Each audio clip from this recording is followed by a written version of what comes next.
Yeah, I know. Did you say something? Yes. I didn't hear you. I said I hate this song. Oh. I second that. Thank you. Oh, what did you say? And this, he says he seconds me. Oh, okay. But we do love the wine. Yeah, we love Yeah, the we wine. love but this red wine, but I hate the song. Is there another wine song? Oh yeah, drinking wine spodioti. But you're gonna I'll have to look find that it up. on YouTube. Well, there's got to be more wine songs.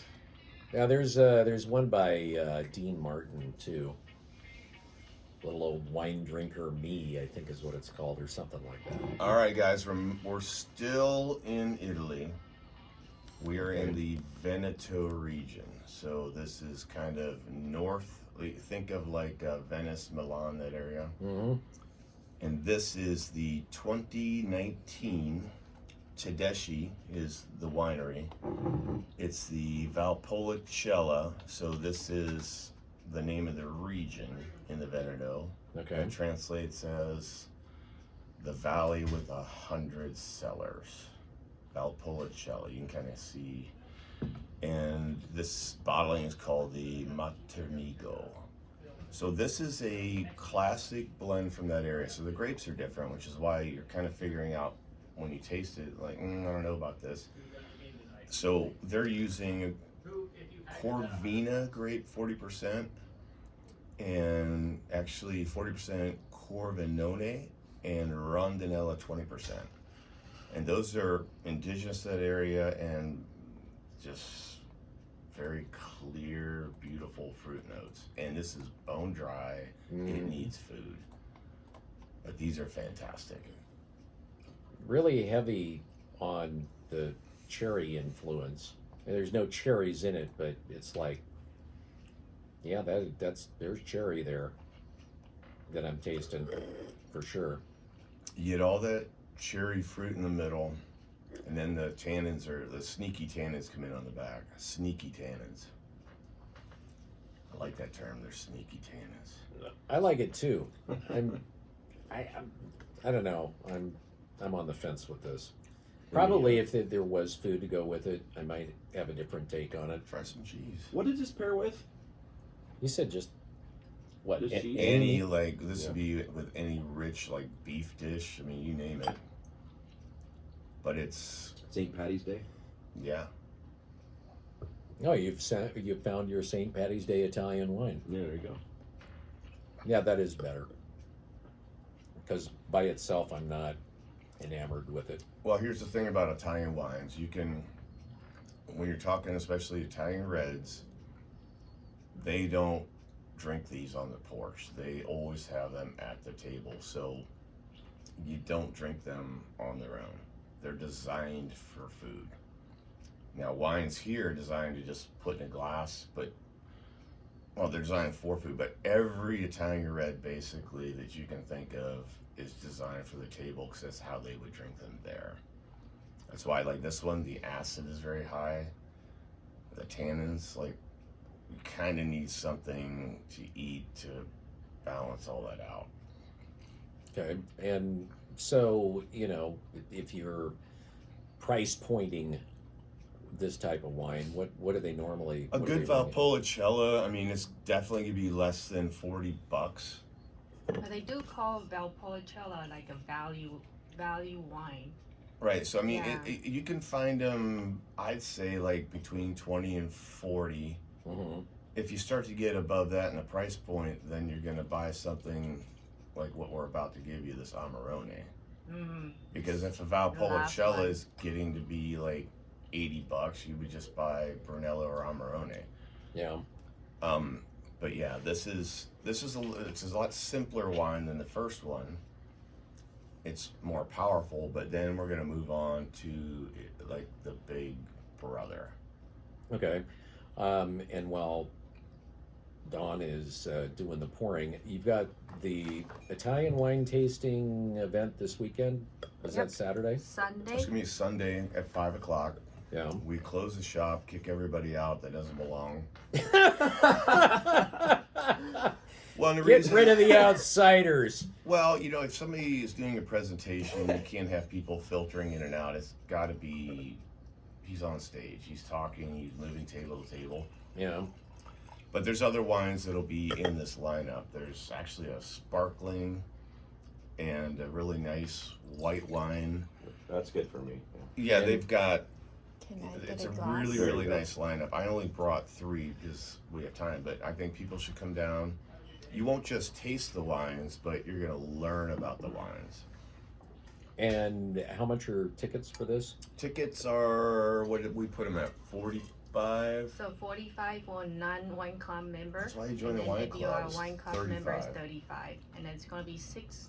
Like Yeah, it's like Italian 6 wine. wines, and like this Amarone is like almost a $90 bottle, and you're gonna get a nice big pour of this, and this and this and this. So I mean, the wines are very expensive. The Brunello is expensive. Ooh, Ooh. this But- is good. Oh. Can't wait to try it. See? I'm liking this. Right. So now our third bottle. So Amarone means the big bitter one, and Bitter? this- well, that's where the name came from. I think it's sweet. I don't see this. as It is. bitter. Okay, let's go. All right, ready? Yeah. That's just where the name came from. So this is an Amarone della Valpolicella. So we're talking about the same area, but this wine is made very differently. So Amarone is actually made with partially raisinated grapes. In other words, they will put the grapes on trays, and they typically want to get bunches where the grapes aren't too packed together because they need good airflow, Mm-hmm. and they let them desiccate a little bit to remove some of the moisture. They're not completely raisinated, usually losing 30 to 40% maybe of the volume of the grape. And so you're concentrating the sugars. Then you make the wine. That's why it's got this almost like glycerin, like really interesting. And also your alcohol starts to creep up towards 20. I was going to say the percentage got to be more.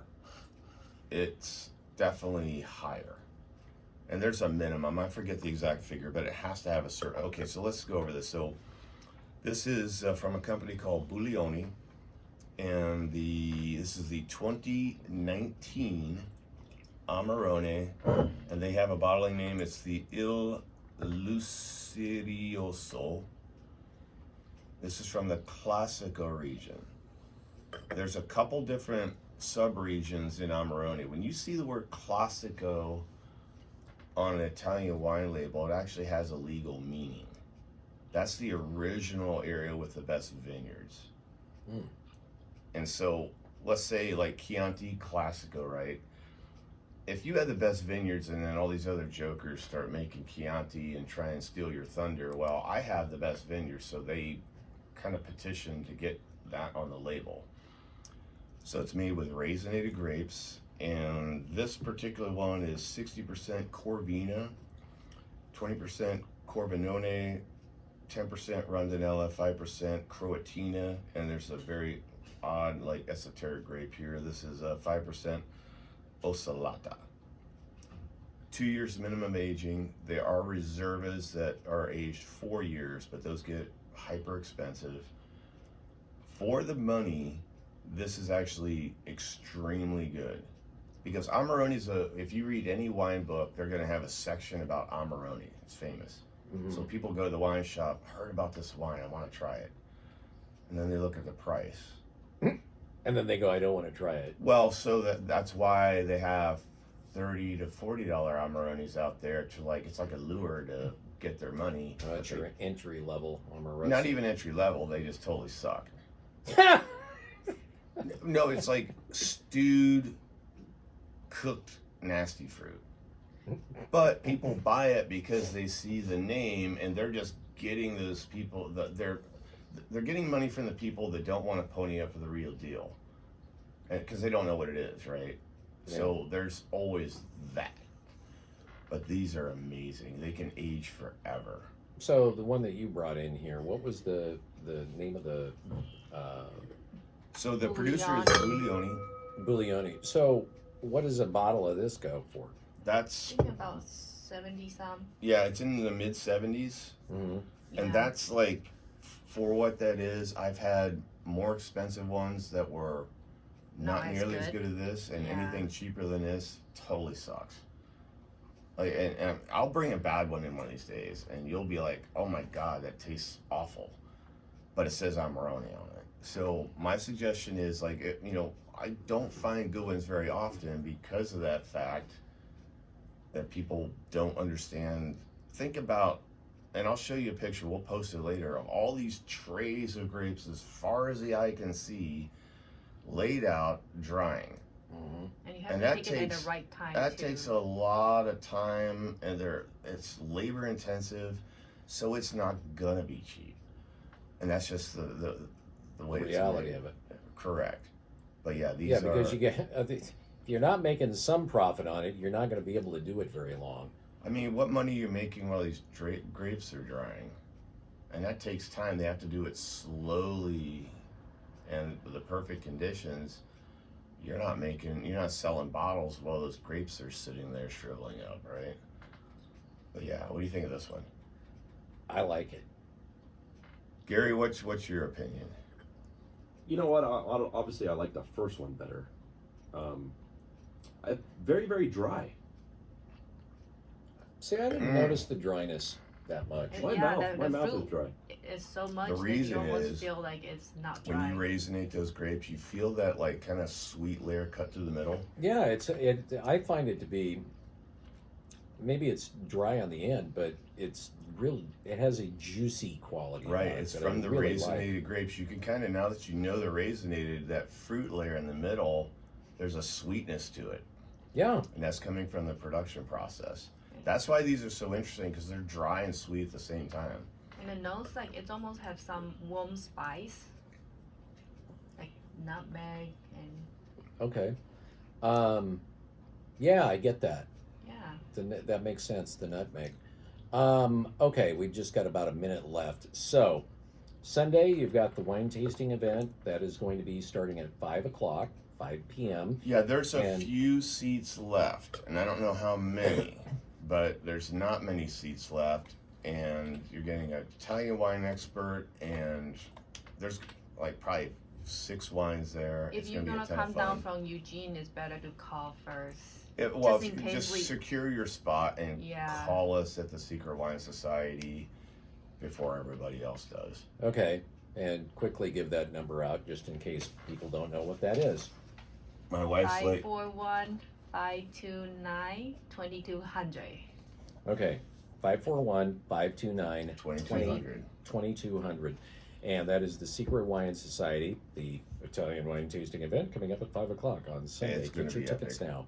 All right, that's a wrap. Robert, Don, thanks for coming down. Thanks for bringing the wines. They are amazing. Yeah, now let's finish these bottles and. Okay, we're down with that. All right, have a great weekend. Go Ducks and enjoy the parade.